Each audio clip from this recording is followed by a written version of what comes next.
Open the satellite map of Washington, D.C. The Washington Monument, a 169-meter-tall granite tower standing on the National Mall. Now draw a straight line directly north, the White House. Draw toward the southeast, the Capitol building. Draw straight south, the Jefferson Memorial, sitting right on the edge of the Potomac River, perfectly in line. This monument is not the city's decoration.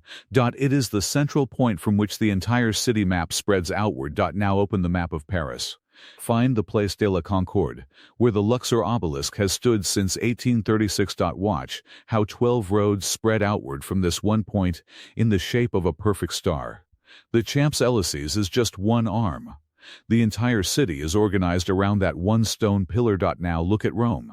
Inside the city's boundaries there are 13 obelisks, more than any other city on earth. And every major square is anchored on an obelisk. London, Istanbul, New York, Buenos Aires, every capital city, every obelisk. Every single one sitting at the geometric center of the urban layout surrounding it. The question is not where these structures came from. The question is why, in the last 200 years, every civilization that came to build a major city made sure to place an obelisk at its center. And when you search for the answer to this question, a very deep and very real secret comes forward. The accepted history goes like this. Ancient Egyptians carved massive granite obelisks in Aswan, transported them on barges down the Nile, and erected them at the temple complexes of Luxor, Karnak, and Heliopolis. Then, from the late 1700s through the 1880s, European colonial powers in America took them across the oceans and placed them in their capital cities. This story sounds reasonable until you look at the engineering. Cleopatra's Needle, standing in London, considered more than 3,000 years old, is 69 feet tall and weighs 224 tons. All of this was quarried, shaped, and transported without steel cranes, hydraulic lifts, or diesel engines. The official account says ancient Egyptian workers did this with wooden sledges, ropes, and ramps. But here's another strange thing. Look at the cluster of dates. The Luxor Obelisk in Paris, 1836. Cleopatra's Needle in London, 1877. The one in Central Park, New York, 1880. Washington Monument completed 1884. Paris, London, and New York all acquired their Egyptian obelisks in the 19th century. All of these major installations happened within the same 50-year window, at a time when industrial civilization was just getting started. Pure coincidence, or a deeper pattern? And here comes the question that researchers have raised. If this was all an organized effort, its purpose could not have been mere decoration. There was something else, something that these people understood. Still standing in the granite quarries of Aswan today is a structure that holds the key to this entire mystery. Lying in a quarry in Aswan is one of ancient Egypt's most fascinating monuments, the unfinished obelisk. Because it was never completed, it offers a rare glimpse into how Egyptians quarried, shaped, and prepared enormous stone monuments. Commissioned during the reign of Queen Hatshepsut, this obelisk would surely have been the tallest and heaviest ever created. But when deep cracks were found in the granite, work was stopped. Weighing approximately 1,200 tons and more than 42 meters long, this unfinished obelisk was halted when workers discovered cracks in the granite during construction, and it still lies attached to the bedrock in the northern quarry where modern visitors can walk alongside it. This structure is a priceless piece of evidence. Because it was left behind in the quarry today, we can see exactly how the work was done. Workers broke the granite using dolerite balls. They hollowed it from the inside. Then a ramp was built toward the Nile. Workers slid the obelisk onto a waiting barge, and it was transported by river to its destination. All of this is documented. This ancient engineering was real. But the real question begins now. If these were just trophies, why were they placed at the center of every newly built city? And why were they covered with caps of special metals? Look at photographs of the Washington Monument from the 1880s and 1890s. At the very tip of the monument, a small aluminum pyramid was installed in 1884.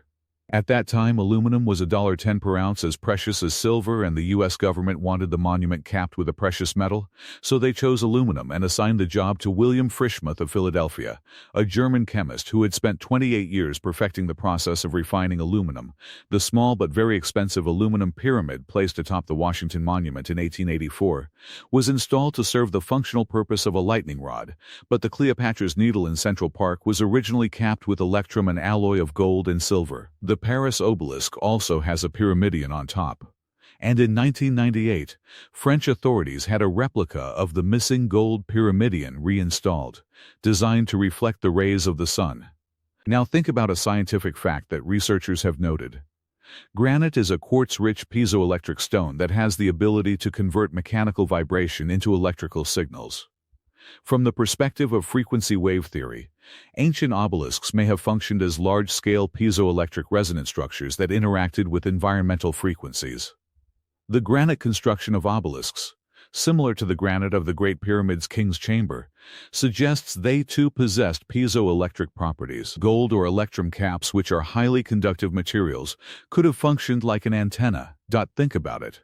A tall granite tower, with a conductive metal cap on top, embedded in electrically active ground. This theoretically describes a resonance structure. Aswan granite contains quartz crystals, and vibrating quartz crystals produce the piezoelectric effect. Is this proof? No. It is true that granite contains quartz crystals that have piezoelectric properties, but no archaeological evidence has been found that ancient Egyptians used these properties for energy generation. Mainstream science is still waiting for empirical support for this theory. But the question remains, if these were just decorative trophies, then why were they placed in geometrically precise locations in every city? And why, in a single 50-year period without GPS, did 19th-century city designers put in such effort to place these structures on exactly precise axes? The Freemasons have had a documented connection with obelisks since at least the 1700s, and this does not look like mere coincidence. When Cleopatra's Needle was installed in New York in 1881, a Masonic time capsule was placed inside the pedestal. The cornerstone of the Washington Monument was laid in 1848. This ceremony was conducted by the Grand Master of the Freemasons of Maryland using Masonic ritual. A national monument, a public ceremony but with Masonic ritual. The question is straightforward. A fraternal organization that publicly claims its symbols are purely allegorical. Why did it spend 200 years ensuring that specific ancient structures would be installed at the centers of the most powerful cities of Western civilization? Either the symbolism means more than they say, or the structures themselves hold a function that those organizations understand and to which they want access. And here is another connection that researchers have noted. The original idea for the Washington Monument belonged to Pierre-Charles L'Enfant, the city's designer. He proposed that the monument be placed where a line from the back door of the White House would meet the line coming from the center of the Capitol. In plain words, the city's layout was designed around the monument. The monument was not added to the city later. This section is the most solid and verifiable part of this entire mystery. Because here we are not looking at theories, we are looking at documented facts. Washington, D.C. The Washington Monument is a geometric center point.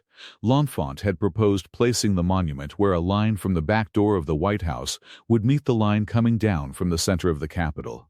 The actual monument shifted slightly due to a swamp, but the geometric structure of the overall city layout remained the same. Paris. The Luxor Obelisk is a point on Paris's historical axis. This is a line of monuments and landmarks that starts at the Louvre and extends westward to the Arc de Triomphe and the Grande Arche at La Défense. The Place de la Concorde sits on this axis. Looking up the central avenue of the Tuileries Garden, the Luxor Obelisk is perfectly aligned with the Arc de Triomphe in the distance. Louis-Philippe I decided to install the obelisk right at the center of the square, in line with the historic axis of Paris running from the Louvre to La Défense's Arc, passing through the Tuileries, the Concorde, the Champs-Élysées, and the Arc de Triomphe. This alignment is so precise that even today, if you stand at the Place de la Concorde, you can see the Louvre directly to the east and the Arc de Triomphe directly to the west. Istanbul. The obelisk of Thutmose III was installed in the Hippodrome of Constantinople in 390 AD. Emperors summoned obelisks for the new Rome, and Theodosius had the second obelisk taken to Constantinople.